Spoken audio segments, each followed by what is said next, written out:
우리 좌우 옆뒷 분에게 이렇게 인사할까요? 낙하산과 얼굴은 펴지지 않으면 죽습니다.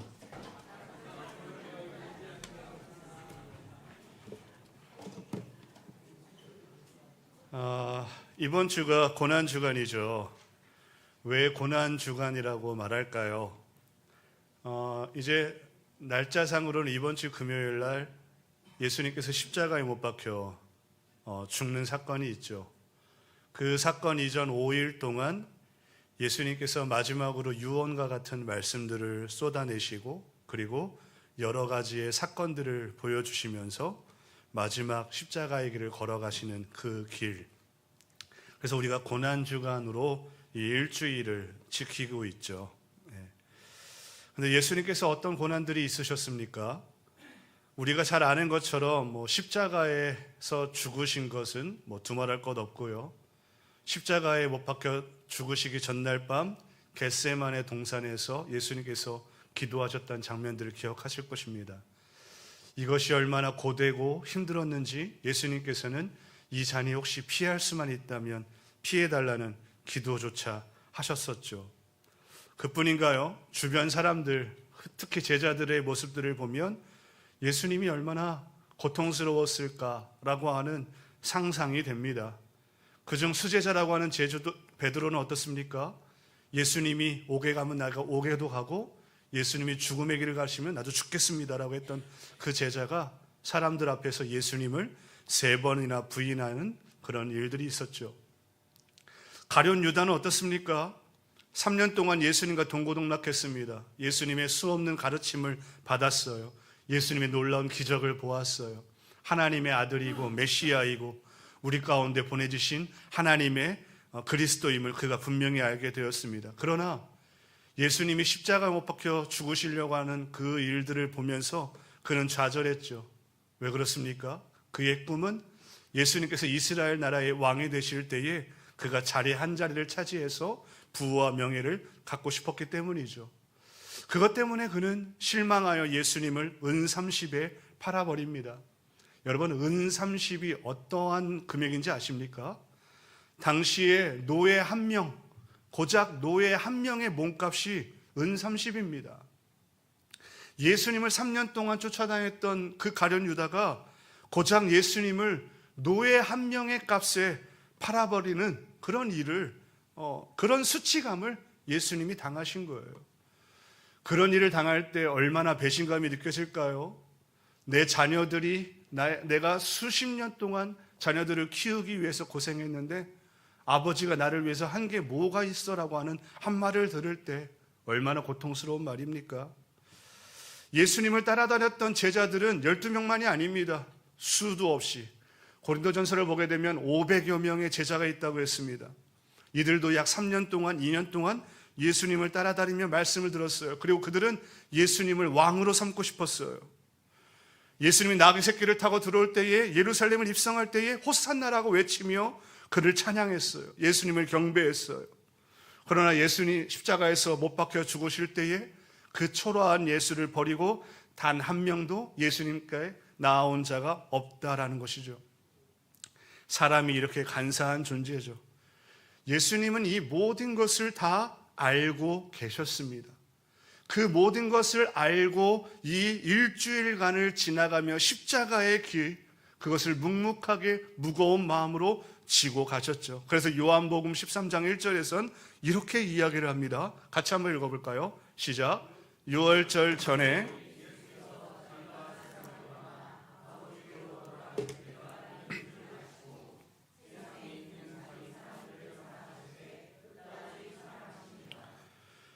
예수님은 배신과 이런 간사함을 다 알매도 묵묵히 십자가의 길을 걸어가시면서 제자들을 끝까지 사랑하셨다라고 이야기합니다. 그분의 사랑은 과연 무엇이기에, 그의 사랑은 도대체 어떤 것이기에 이 길을 끝까지 걸어갔을까요? 이 안에는 두 가지의 정신이 있습니다. 첫째는 하나님 아버지의 뜻을 이루겠다라고 하는 것이죠. 오직 그의 마음 가운데에 그가 열망하는 것은 하나님 아버지의 뜻을 이루고자 했던 것입니다. 그리고 두 번째는 이 십자가를 통하여 자기 백성을 구원하기 위함이죠. 이 두 가지를 우리가 한번 살펴보면서 이번 고난주간을 우리가 어떤 발자취를 따라가야 할지 함께 나누고자 하는데요. 첫 번째, 예수님이 십자가를 묵묵히 걸어가신 첫 번째 이유는 오직 이 주권은 하나님께만 있다라고 하는 것입니다. 예수님이 오신 이유는 십자가의 죽음으로 구원을 이루기 위한 목적을 갖고 있지만, 그러나 구원이 첫 번째가 아닙니다. 예수님이 이 뜻을 십자가를 통해서 이루고자 했던 첫 번째 뜻은 하나님의 뜻이다라고 하는 것이죠. 그래서 주기도문을 보게 되면 하늘에 계신 우리 아버지여 이름이 거룩히 여김을 받으시오며, 먼저 하나님의 이름을 거룩히 여김 받아달라고 기도를 합니다. 그리고 뭐라고 합니까? 하나님의 나라가 이 땅에 임하여 주시옵소서. 아버지의 뜻이 이 땅 가운데 이루어지게 하여 주옵소서 라고 말하면서 먼저 하나님의 뜻을 구하는 기도 내용을 우리가 보게 됩니다. 주님이 걸어가신 이 십자가의 길은 가장 먼저 하나님의 뜻이 이루어지기를 원했던 것입니다.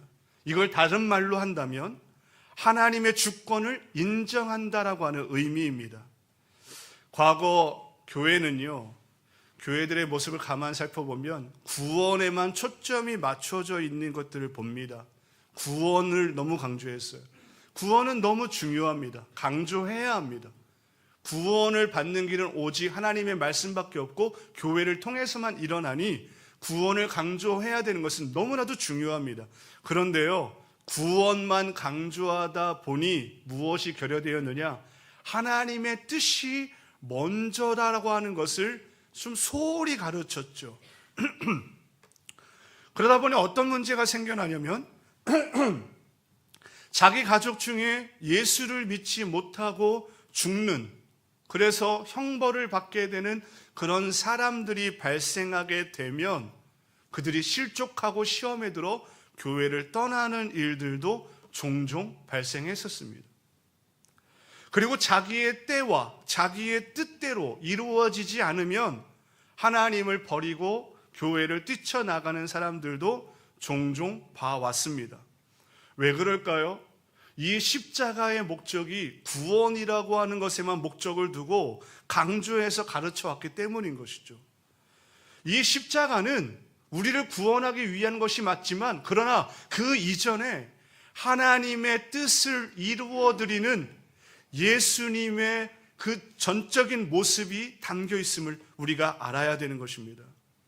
그러기에 이번 이 고난주간을 보내면서 우리가 가장 먼저 회복해야 될 것은 하나님의 주권입니다.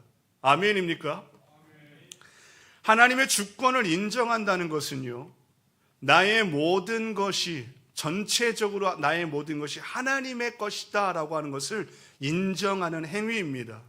시간과 물질과 자녀, 그리고 내 생명조차 하나님의 것임을 인정하는 것이죠.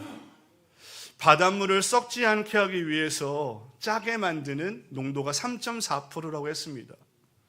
이 3%의 이 염분이 바닷물을 짜게 만들고 썩지 않게 만들어요.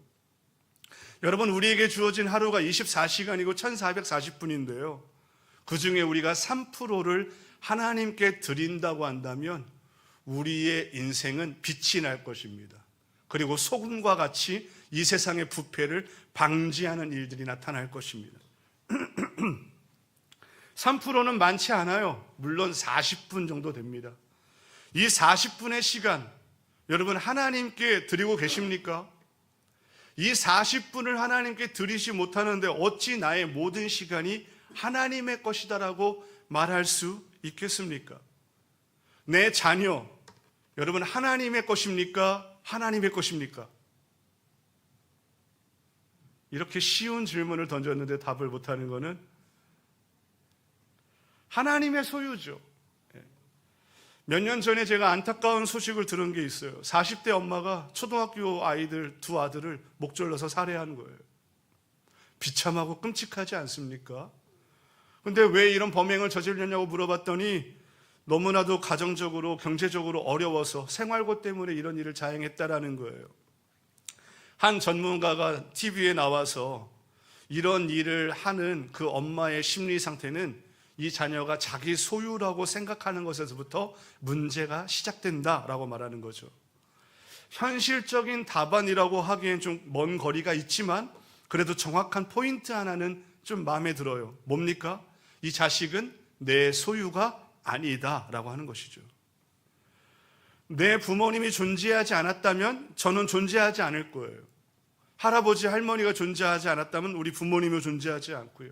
그 위로 계속 올라가다 보면 아담과 하와가 나올 것이고, 아담과 하와를 창조하신 하나님이 계시기에 내가 오늘 존재하는 것이죠. 고로 무슨 말입니까? 나도 하나님의 것이고 내 자녀도 하나님의 것이다 라는 것입니다. 물질은 안 그렇습니까? 물질, 내게 있는 모든 물질이 다 주님의 것임을 믿습니다. 아멘을 딱 한 3%만 한 것 같습니다.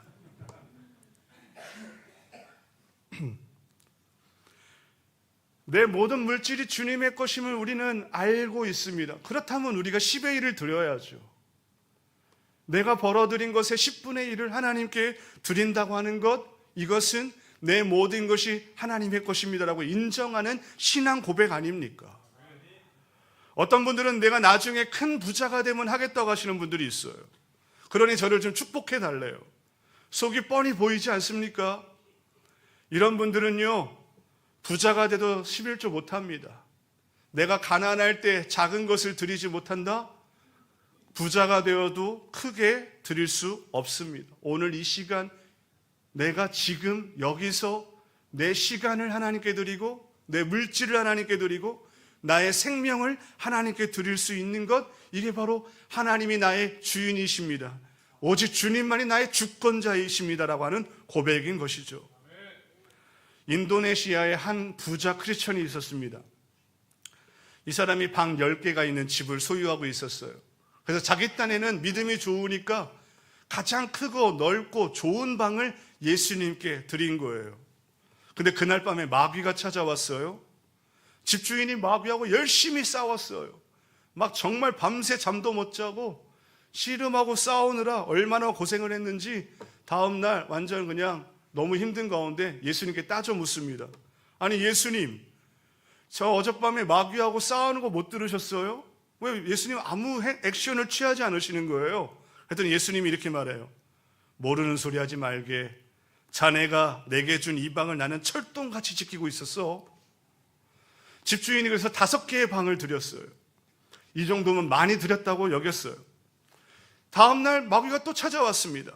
집주인은 역시 혼자 열심히 싸우고 있었죠. 다시 다음날 불평하는 목소리로 예수님께 향해 말해요. 아니 예수님, 어찌 된 거예요? 주님이 말합니다. 자네가 내게 준 방 5개를 내가 철동같이 지켜가지고 마귀가 얼씬도 못했다네. 그제야 집주인이 항복했어요. 예수님, 이제부터 예수님이 이 집의 주인이십니다. 다 가지십시오. 그날 밤에 마귀가 찾아왔습니다. 문이 열리자 마귀를 맞이한 것은 집주인이 아니라 예수님이셨습니다. 예수님을 보자마자 마귀가 꾸벅 절하며 말했습니다. 아이공, 집을 잘못 찾아왔넹. 시험에 드는 이유가 있습니다. 자기가 주인 행사를 하기 때문입니다. 자기가 남편의 주인이 되려고 하니까 갈등이 발생하는 겁니다. 부모가 자녀의 주인이 되려고 하니까 자녀들과 대화가 소통이 불가능해지는 것입니다. 내 모든 소유가 이 소유의 주인이 나라고 생각하니 불면증에 시달리는 것입니다. 우리는 우리의 삶의 이 모든 것의 주권을 하나님께 넘겨드려야 될 줄 믿습니다. 영국 여인이 예수님을 잘 믿는다고 하는 한 여인 과부집을 방문했어요. 그 여왕이 그 과부를 시험하고자 이런 질문을 합니다. 지금까지 당신 집에 온 손님 중에 제일 높은 사람이 누구요? 라고 물었어요. 당연히 그 여왕은 예수님이다라고 하는 말을 듣고 싶었죠. 근데 과부가 이렇게 말합니다. 여왕님이 우리 집을 방문한 손님 중에 제일 높으십니다. 이 말을 듣자 여왕이 좀 실망스럽다는 듯이 말합니다. 아니다. 예수님이 제일 높은 손님이지. 너의 대답은 틀렸어. 그때 과부가 이렇게 말하죠. 아닙니다. 예수님은 손님이 아니고 우리 집의 주인이십니다. 할렐루야. 여러분에게 예수님은 손님입니까? 주인입니까? 주인이요. 할렐루야. 그렇게 말한 자에게 복이 있을 줄 믿습니다. 그러나 오늘 이 시간 여러분 마음 가운데에 딱히 그렇게 말씀할 수 없는, 그렇게 인생을 살아왔던 분들이 계시다면 우리가 오늘 이 시간 주님이 나의 주권자임을 믿고 고백하고 회개함으로 주 앞에 나아가는 시간 되기를 예수님으로 축원드립니다. 그러기에 이번 이 고난주간 새벽 기도에 모두가 다 오시기를 바라요. 그래서 이 새벽 기도에 나와서 기도할 때마다 이런 귓가에 이런 소리가 맴돌길 바라요. 우리 집의 주인은 예수님이지. 내 생명의 주인은 예수님이지. 내 소유의 주인은 예수님이지. 둘째로 예수님이 십자가를 지신 것, 오직 죄인을 구원하기 위해선 이 십자가밖에 없다라고 하는 것입니다. 우리에게 고난주간이 필요한 이유는 다시 한번 십자가의 정체성을 올바로 깨달으라라고 하는 것입니다. 십자가의 정체성을 바로 알고 가야 된다라는 것이죠. 대부분의 한국 교회들이 고난주간 하면요, 금식도 하고 특별 새벽 기도들을 합니다. 안 하는 교회가 거의 없을 겁니다. 그런데 뭔가 이 고난을 수행하려고 하는데 그치는 것이 조금 아쉽습니다. 금식도 해야 하고 기도도 해야 하는데 주님의 고난에 동참하는 것은 올바른 태도인데, 그러나 이 고난주간이 우리에게 주는 진정한 의미가 무엇인지 모른 채 우리가 그 길을 걸어간다고 하는 것이죠. 수행의 목적을 삼지 말아야 된다라는 겁니다. 무슨 말이냐면요, 내가 지는 십자가로는 사람을 구원하고 죄사함을 받게 할 수 없다라는 것입니다. 그러기에 착각하면 안 됩니다. 내가 지는 십자가로 우리 교회가 지금 엄청난 일들이 일어나고 있어, 이렇게 착각하면 안 된다는 거예요. 제가 요즘에 제 동기 목사들이 이제 개척교회 목사님들이기도 하고 청빙받아 간 목사들이기도 한데요, 대화하다 보면 이야기 보따리 막 이렇게 풀어놓습니다. 근데 이야기하다 보면요, 이런저런 막 이야기해서 뭐 신나고 놀라운 일이 있고 부흥하고 뭐 이런 이야기들 하는데, 듣다 보면 결국에는 자기 자랑이에요. 자기 자랑. 내가 잘나가지고 이렇게 됐다라는 거예요. 겉은 하나님을 찬양하는데 이야기의 끝에 가면 내가 이런 사람이야 라고 하는 그런 이야기들을 듣게 됩니다. 무엇이 중요한가요? 이 십자가가 무엇입니까?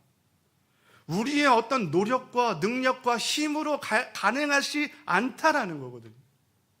오직 예수님의 십자가만이 사람을 구원하는 능력이고 죄사함을 주는 은혜다라고 하는 것이죠.